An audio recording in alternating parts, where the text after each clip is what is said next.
Welcome to True Crime South Africa. I'm Nicole Engelbrecht, and you're listening to a full case bonus episode featuring one of the cases that's appeared on the Patreon feed in the past. If you listened to the wrap of 2023, you'll know about the 2 books I'm releasing this year. One of those books was due this week, which is why I haven't released an episode yet. So this is my plan for catching up. Today, I'm releasing an episode that was previously heard on the Patreon feed.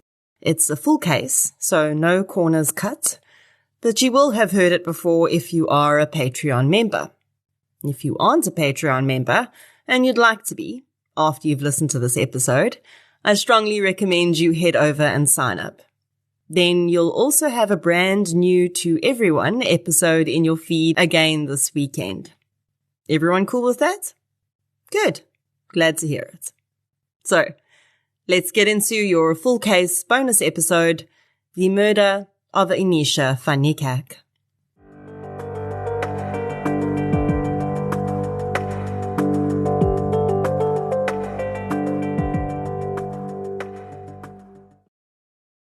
This episode is sponsored by the So What podcast. If I say Ruda Landman, I'm pretty sure that for most South Africans, the carte blanche music and Sunday nights come to mind. For years, Ruda was, along with her colleagues at Carte Blanche, the source of hot topic reporting and important insights.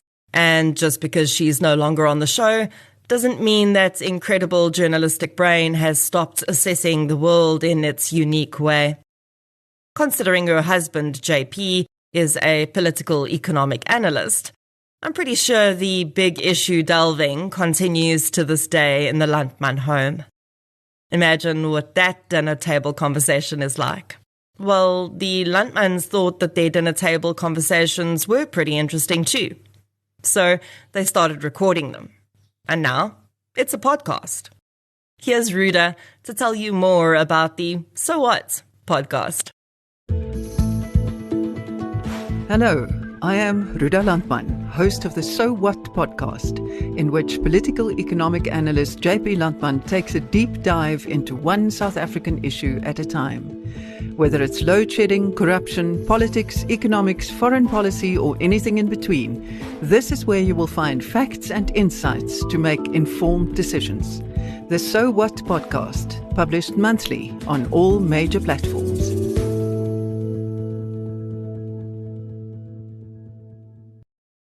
The first 11 episodes were literally recorded around their dinner table, so you'll hear a little difference in the audio quality when they move into studio conditions. But the conversations and insights are incredible throughout. I highly recommend finding the So What podcast wherever you listen to True Crime South Africa and get that familiar voice back into your ears.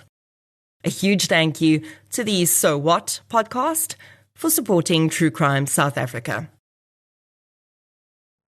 Since 2019, True Crime South Africa has been telling the stories of the victims of violent crime in South Africa. The podcast is independent.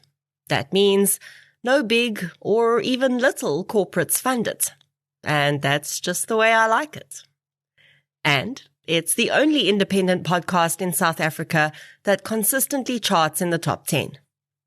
Keeping a podcast like this going is time-consuming, and for the most part, it remains a one-woman process. It's me. I'm the one woman. You, yes you, are the reason this podcast continues to flourish and help bring in tips on missing person and cold cases. If you'd like to help keep the show running, please consider supporting our sponsors, signing up to Patreon or PayPal, follow the show on the socials, as the kids say, and share it with your fellow partners in crime. You can find our social links and learn more about our sponsors at True Crime South Africa /donate.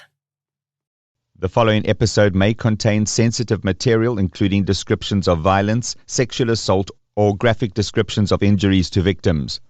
If you feel you may be triggered by such material, please consider this before accessing our content. To access trauma counseling or services, Please see the helpline information on our show notes. Piecing together the past of the man who would become the perpetrator in this case is difficult, and for the most part we have to do it by looking at the charges and complaints against him that would later come to light. Gerard Stephanus Williamson was born in 1964. We know almost nothing about his childhood and upbringing, and he first comes up on the radar in 1985.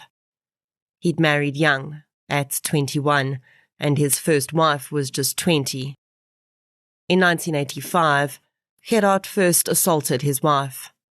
He would remain married to this woman for another 18 years, during which she endured continued violent assaults from the man. In 1986, his wife gave birth to their first daughter together. In 1988, Gerard was accused of sexually violating a 6-year-old family member who was sleeping over at their house.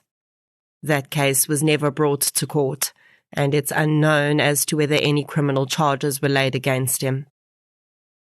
In the interests of maintaining the privacy of the victims, I'm going to be very vague about the identifying factors when I describe his sexual assault victims. In 1992, when another female family member turned 6 years old, he began to sexually violate her as well. And he would soon begin raping the child, which continued until that girl was 15 years old.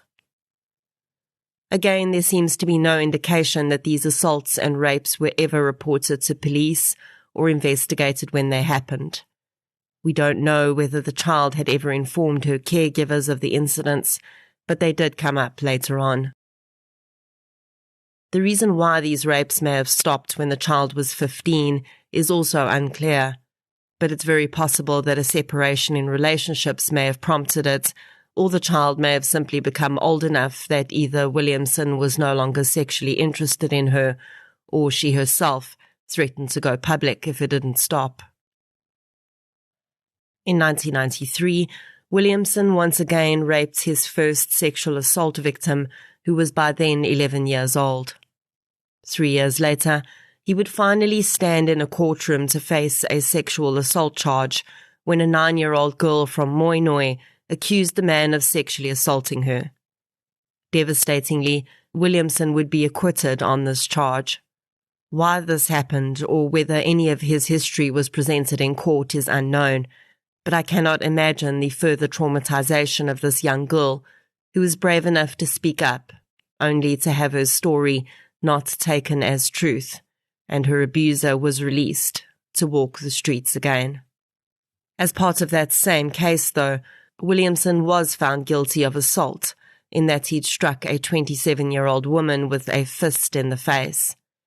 The only conclusion I can draw, although admittedly I do so without proof, is that this woman may have been the child's mother or other caregiver, and when the sexual abuse of the child was revealed, the woman perhaps said she was going to the police, and Williamson struck her. For that charge, Williamson was sentenced to 80 days in jail or a 400 rand fine. He paid the fine and walked away. Williamson's relationships with women were almost always violent and abusive in many ways. He remained married to his first wife while he continued on relationships with other women. In 1998, he raped a woman with whom he was in a relationship. The woman never reported the rape, and I will not share her identity, but she did continue to see him for some time after this. Rape within the confines of a relationship is one of the most difficult for a victim to comprehend. Many still hold the mistaken belief that rape cannot occur within the confines of a relationship, and of course, that is entirely untrue. Consent for any sexual act cannot be assumed because a person has agreed to be in a relationship with you, and no person holds the rights to any sexual favor from their partner simply because they are married, engaged, or in a committed relationship. Marital rape was only actually officially made illegal in South Africa in the year 2000, when the Domestic Relations Act was passed, and it remains a topic that is deeply impacted by societal beliefs and religious stigma. When this rape is also part of a wider abusive pattern within the relationship, it becomes all the more difficult for a raped partner to come forward, as coercion and control so deeply impact their decision-making processes.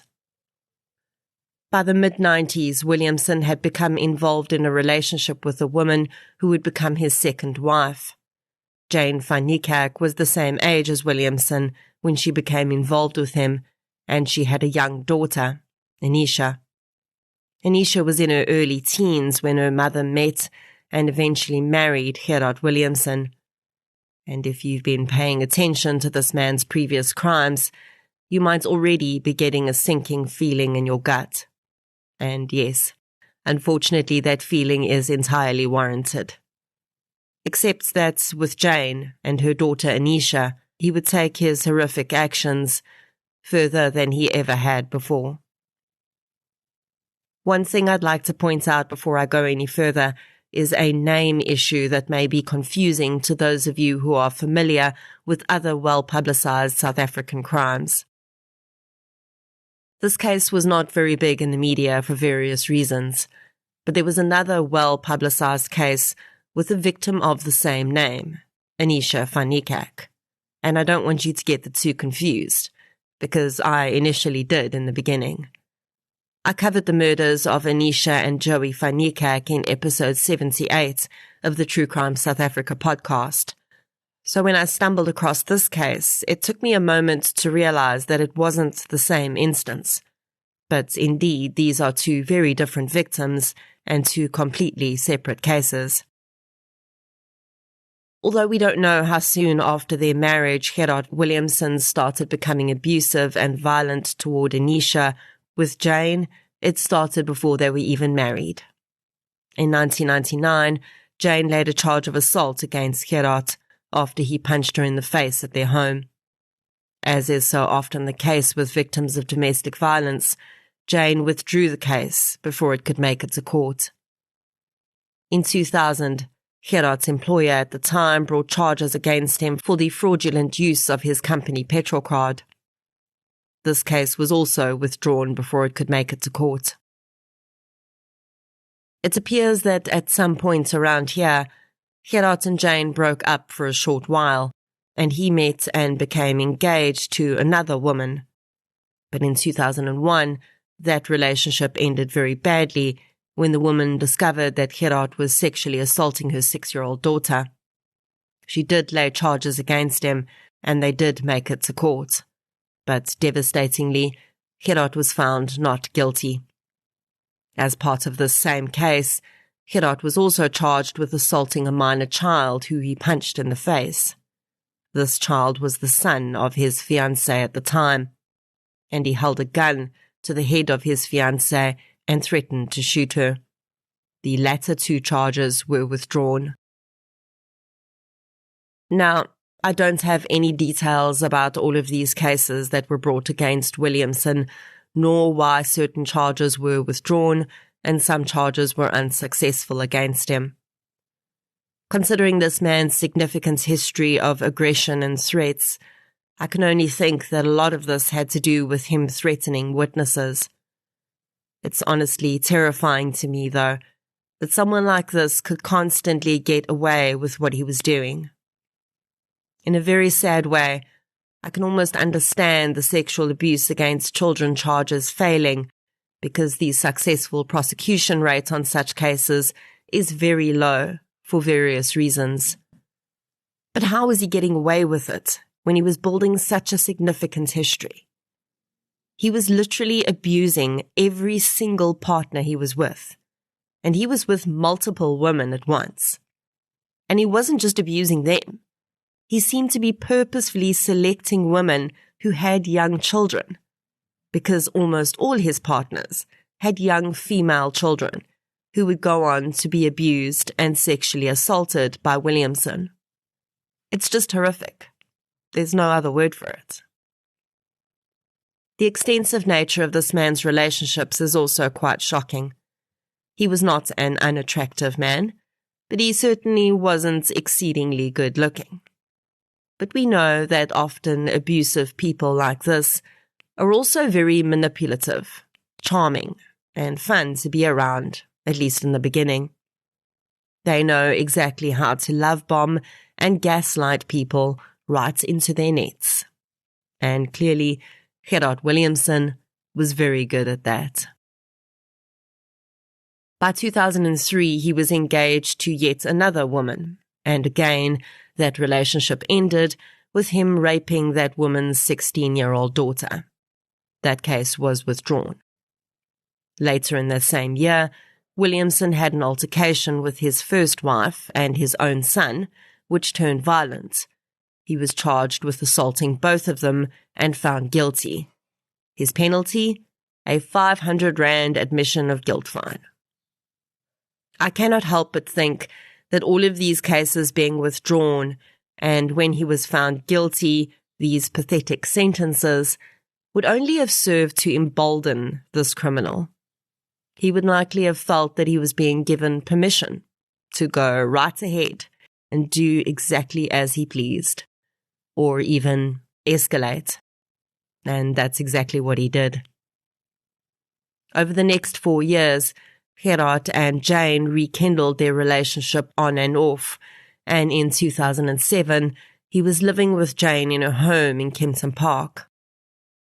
Her daughter Anisha, who was by then 22, had moved to Cape Town to live with her father, but would fly up occasionally to visit her mother and older sister. We don't know for sure what the relationship between Gerard and Anisha was like as stepfather and stepdaughter. It seemed to be one that swung between Anisha tolerating the man for her mother's sake and them getting into rip-roaring fights. In September 2007, Anisha was visiting her mother when an incident is recorded between her and Gerard, during which Anisha had gone to sleep in her bedroom and, seemingly still simmering over an unresolved dispute, Gerard had gone into her room and punched her while she slept. This incident was not reported to police. Toward November of that year, Anisha arrived back in Kempton Park from Cape Town. This time, she was there for her sister's wedding, which was to take place at the end of that month. Anisha wanted to be able to assist with the last-minute planning and join in the festivities, so she'd arrived a week or so earlier. On Saturday the 24th of November, Anisha's sister's bachelorette party was held at a friend of the sisters in Glenmarais. Anisha spent the night there. On Sunday the 25th of November 2007, Gerard invited Jane and Anisha to go out to lunch at a local restaurant. Gerard wanted to go on his motorbike, but Jane didn't like riding on it, so Anisha said she would go with him and her mother could drive the car there. Anisha enjoyed Gerard's motorbike and would often ride with him when they were on good terms and she was visiting her mom. The three left the house, met up at the restaurant and proceeded to have lunch. Afterwards, they headed back home. Anisha and Gerard on the motorcycle and Jane in her car. When Jane arrived home, she was surprised to find that her husband and daughter weren't back yet. The bike was a much faster mode of transport than her car, and she'd expected them to be back home long before her. She just started to get worried that they may have been in an accident when she heard the bike idling in the driveway. Jane went out and found that only Gerard was on the bike. She asked where Anisha was, and he said that the young woman had asked to be dropped off at a friend's house. Jane was confused, as Anisha hadn't mentioned anything about going to a friend. But at 22, Anisha could do what she liked, so Jane thought nothing more of it. As the day wore on, though, she heard nothing from her daughter, and then night fell, and the young woman still wasn't home. Something started to niggle at Jane. Anisha hadn't taken any of her belongings with her when they went for lunch. She didn't have any bank cards or money or even her cell phone. It was all still sitting in the guest room, and Jane began to worry that if something happened, her daughter would have no way of getting back to the house. Jane raised these concerns with Gerard, who dismissed them, telling her that Anisha was an adult and she could take care of herself. Jane asked Gerard where he dropped Anisha off, and he said she'd asked him to pull over at the corner of 2 streets in Glenmarais, Kempton Park. He'd done so. She'd gotten off, given her helmet back, and walked away. The street corner was about 2 blocks away from the friend's house that she'd been at the night before. Jane was now a little annoyed that her husband hadn't even bothered to ensure her daughter had gotten safely into her friend's house, but she was likely not willing to stir up Gerard's temper either, so she let it go for the time being. Later that evening, Jane called the friend who she believed Anisha was with and asked to speak to her daughter. The woman said Anisha wasn't there, and she hadn't seen her since Saturday. Now, Jane was utterly confused. Who else could Anisha have been headed to if she wasn't going to that house? After a few more phone calls to friends and family members, no one had seen Anisha, and a growing sense of unease was building in the mother. Jane slept fitfully that night, constantly waking up when she heard noises she thought might be Anisha returning home.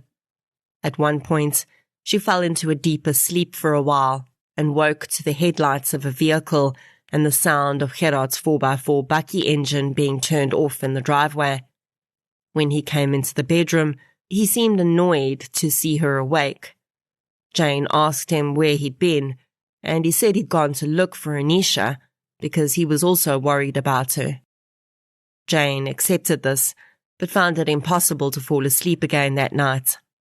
Instead, she whiled away the hours, having already decided to report her daughter missing as soon as daylight broke. On the morning of Monday, the 26th of November, despite Gerard telling her that she was acting crazy and there was no need to jump to conclusions, Jane got in her car and drove to the police station in Kempton Park. There, she reported her daughter as missing.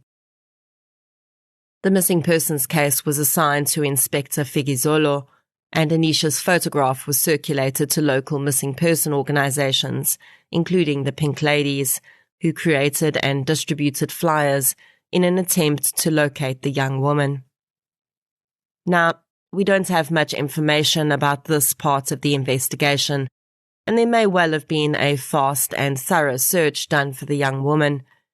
But from what I've seen in other cases where people in their teens or early 20s go missing, the immediate thought is that they're out partying and they'll be back. And I can't see that police would have thought any different about Anisha. Her stepfather had said she'd gone to see friends. She was in Kempton Park from Cape Town and likely hadn't seen her friends for some time, so it may have been fair for police to assume that she'd gotten caught up in the celebrations of reunion and forgotten to let her mom know. That may have been plausible, at least for the first day or so. But Jane knew better.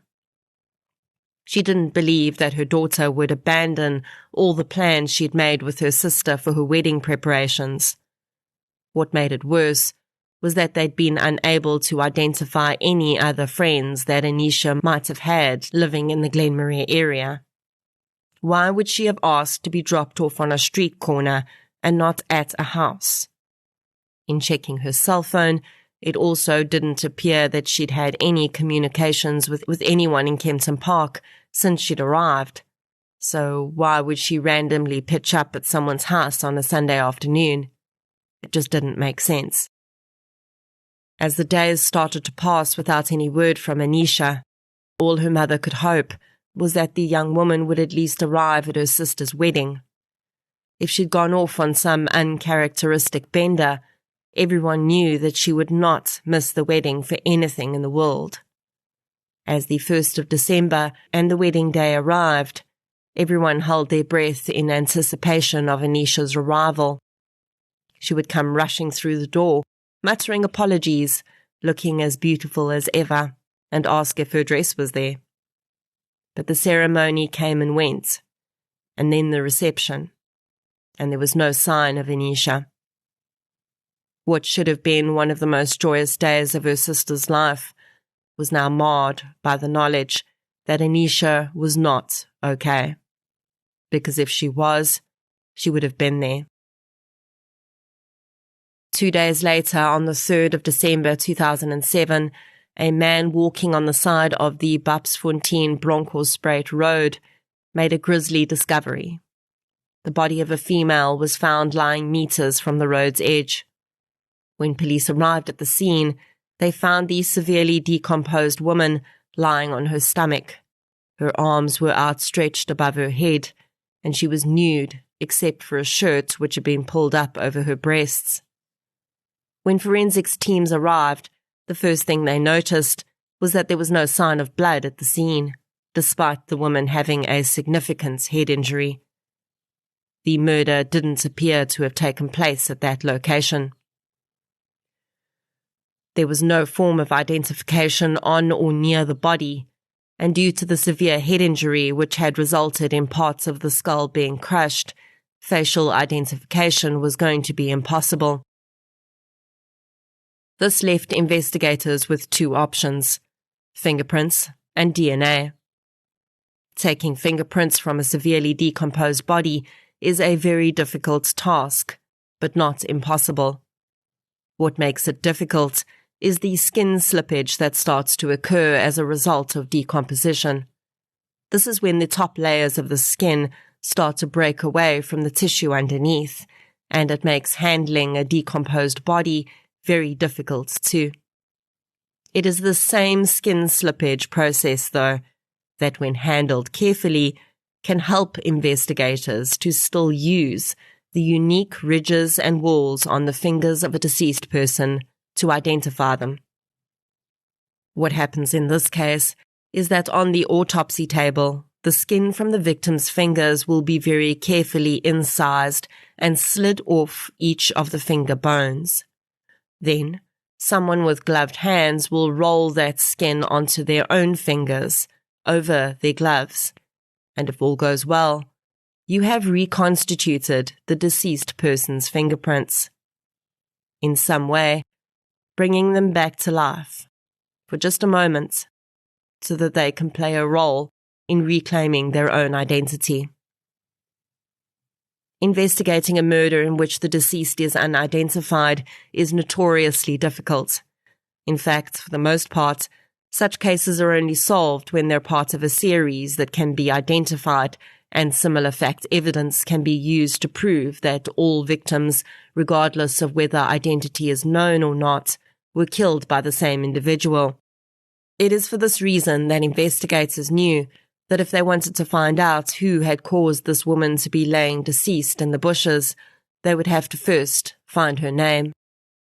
This is also vitally important because murders are so often committed by someone known to the individual, so an unidentified victim essentially means the pool of suspects is anyone in the province at the time, clearly not viable for solving crimes. The way the woman's body had been left nude from the waist down and with her shirt pushed up over her breasts clearly told investigators that there was a sexual motive to this murder. Another clue discovered at the scene was a pair of Ray-Ban sunglasses which was lying in the dirt less than a meter from the body. Of course, one of the first things to check was any missing person reports that had been filed, which might match the description of the body they'd found. At that point, they were able to tell from a small amount of hair left on the body that it was a white female, and they could estimate her age range to a pretty wide bracket.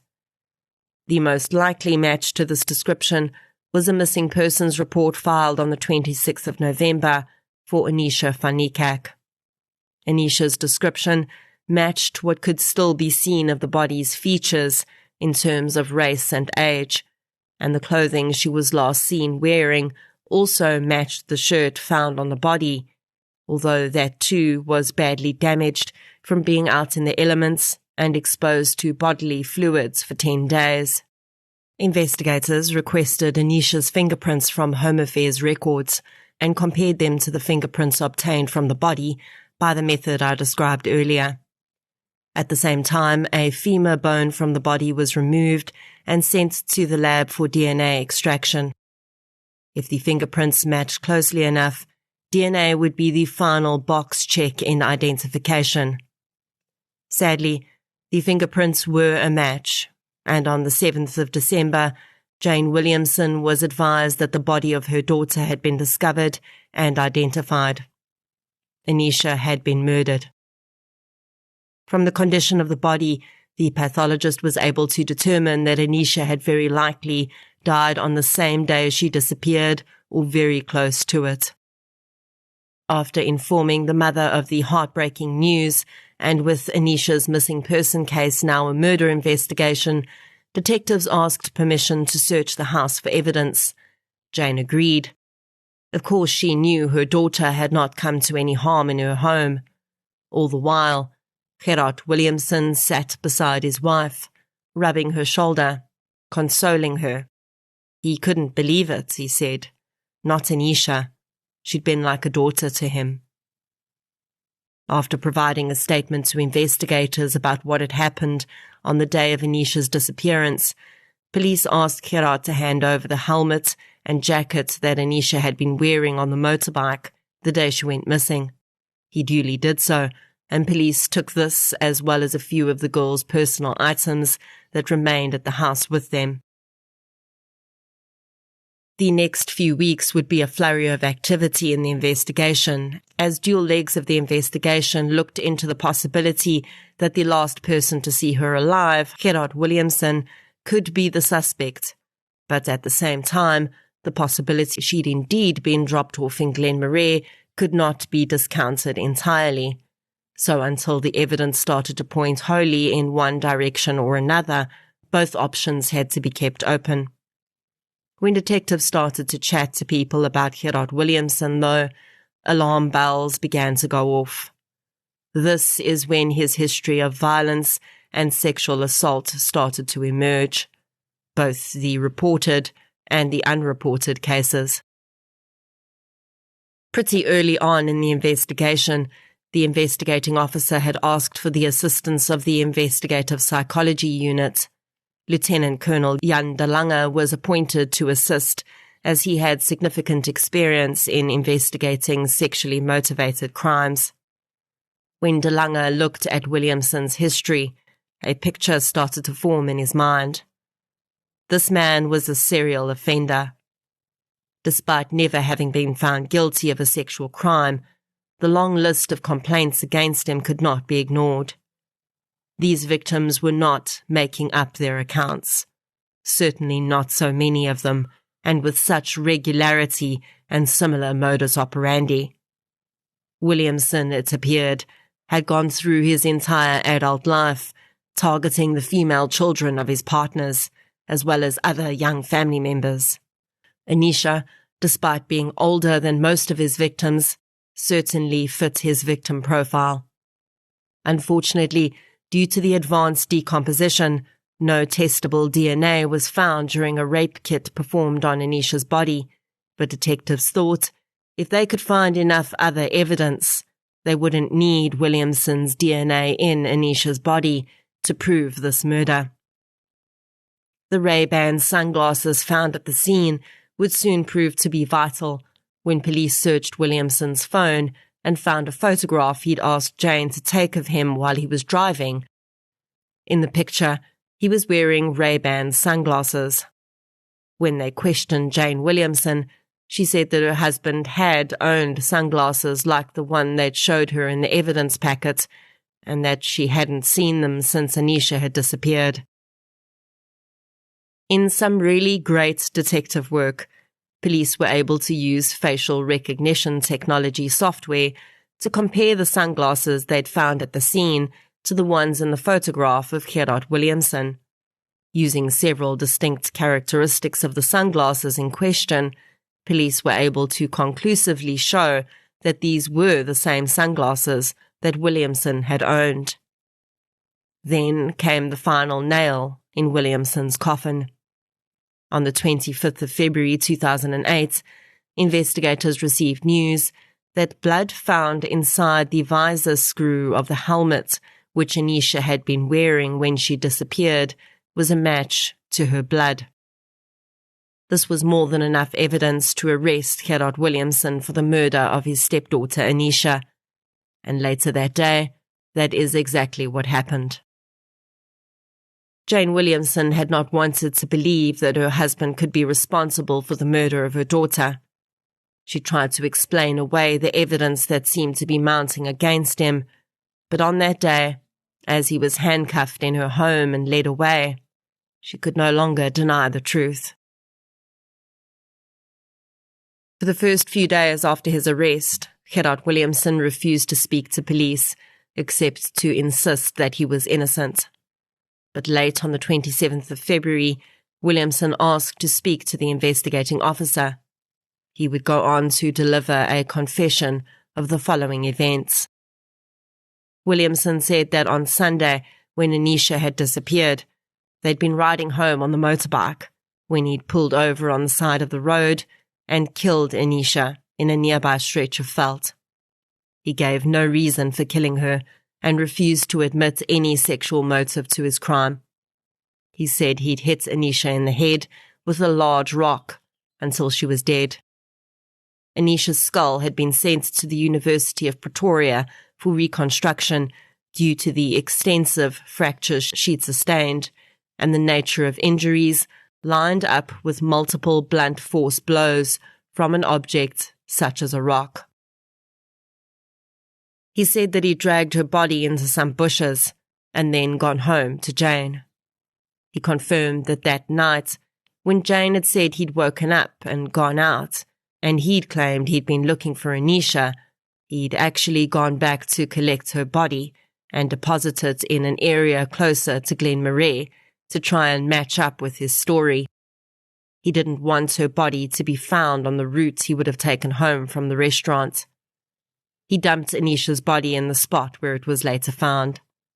He claimed that she'd been fully clothed when he'd left her there, but he'd gone back a few days after he'd killed her and retrieved her clothing, which he then burned in a braai at Jane's home. The next day, Williamson, accompanied by a detective not linked to the case, had pointed out all of the scenes related to the murder and signed a confession in front of a magistrate. Jane Williamson was informed that her husband had confessed to the murder, and she broke down and had to be hospitalized. Detectives were grateful that they would now be able to secure justice for Anisha, and with the wealth of evidence, even if Gerard eventually ended up retracting his confession, as so many do, they would undoubtedly still be able to prove his guilt in a court of law. But Gerard Williamson had decided otherwise. On the morning of the 29th of February 2008, police officials and the holding cell cook walked into the holding cells at Welbekend police station to serve those being held there their breakfast.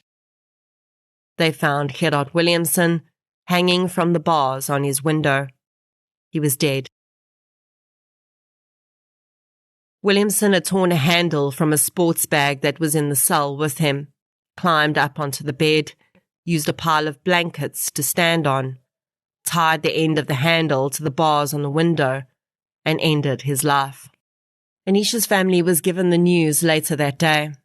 They would never see justice done for Anisha, but they also did not have to sit through a trial and one day fight Williamson's parole. It's frustrating to think that Gerard Williamson could have been stopped before he escalated to murder, but honestly, this is not an uncommon situation.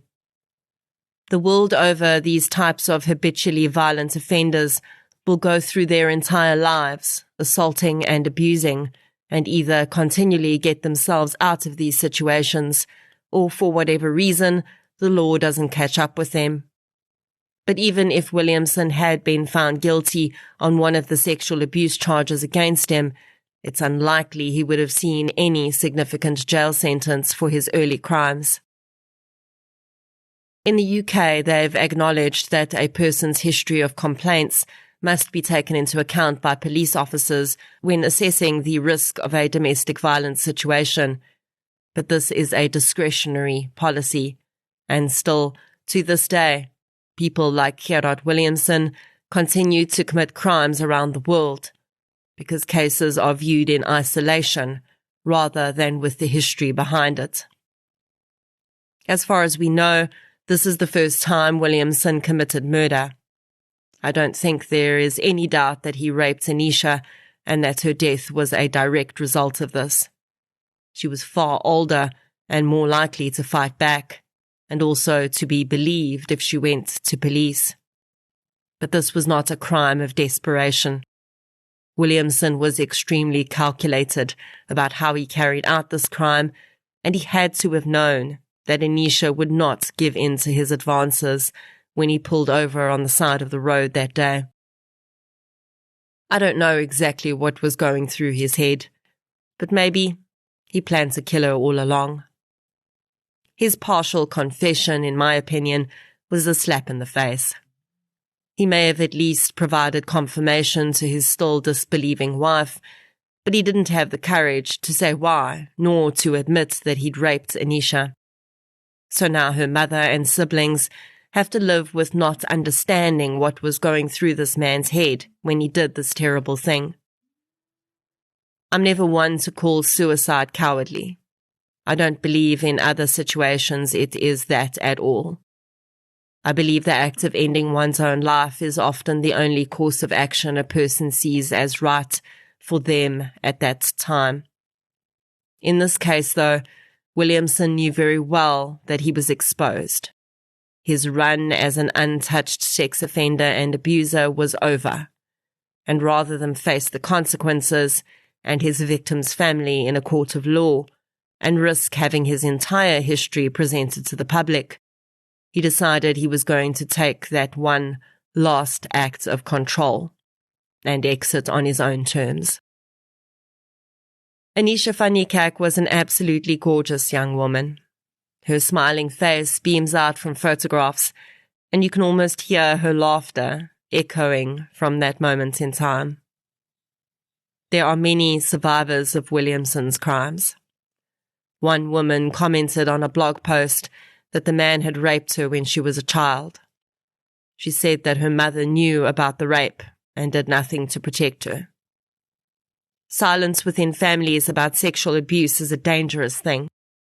Often a child will be unable to speak about the abuse they've endured because of the grooming process.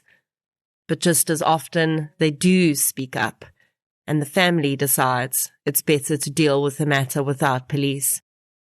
Often they will make it the responsibility of the children in the family to protect themselves.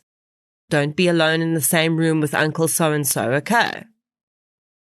That woman that commented on that blog felt betrayed. She felt like, as a small child, she was put in the position of protecting herself against a predator. And I have no doubt that she considered the fact that if circumstances had been just slightly different, she too may have lost her life. Perhaps in a way, it's fitting that Gerard Williamson has been removed from society permanently. At the very least, he can't hurt anyone else. For Anisha, though, that came too late. Domestic violence doesn't always look like a battered and bruised partner. As we've seen in far too many cases, very often domestic violence is turned on the family of the partner, including their children. Really, there's no simple solution to this, except to say that as family members of survivors of sexual abuse and domestic violence, we cannot remain silent. We cannot allow our families to protect offenders by conceding to the "we'll handle this inside the family" idea. Because when you handle it inside the family, people continue to be abused, and sometimes innocent people die. Of course, there were those who went outside of the family and reported the crimes committed against them, and they were let down by the system. So you never really know which way it's going to go. But one thing is for sure: silence protects predators, not victims. Rest gently, Anisha.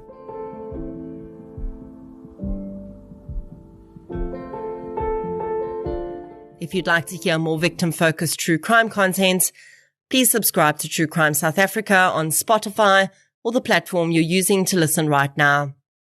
If you're looking for something still related to real-life stories, but often with a more positive slant, you can check out my new podcast series, I Lived Through This. You can follow both podcasts on social media. We're on Facebook, Twitter, and Instagram. I'll be back next week with another episode. Until then, thank you for your support, and I'll chat to you soon.